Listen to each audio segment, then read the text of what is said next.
ആഹാ ആദ്യമായിട്ട ചായ തണുക്കാത്ത കാറ്റ് കൊണ്ടിട്ട് അല്ലേ? കാറ്റിനറിയാം. ആരെ? സരിത. ഇവിടെ ചൂടേ കുടിക്കൂ. ഞാനായിട്ട് ഇനിയിപ്പോൾ അത് തണുപ്പിക്കണ്ട.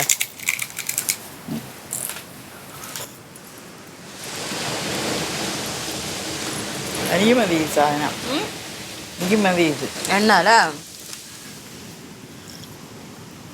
സംഭവം എല്ലാം കൊള്ളാം. ടേസ്റ്റ് ഉണ്ടോ? അതാ ഞാൻ കഴിച്ചോണ്ടിരിക്കണത്. എണ്ണ നോക്ക്.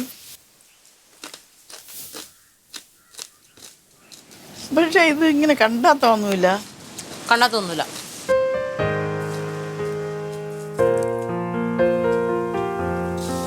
എന്താ പറയണ, പുറമേ കാണുന്നത് നമ്മൾ വിശ്വസിക്കാൻ പാടില്ല. അതിൻ്റെ ഉള്ളിൽ നോക്കിയാലേ മനസ്സിലാവും.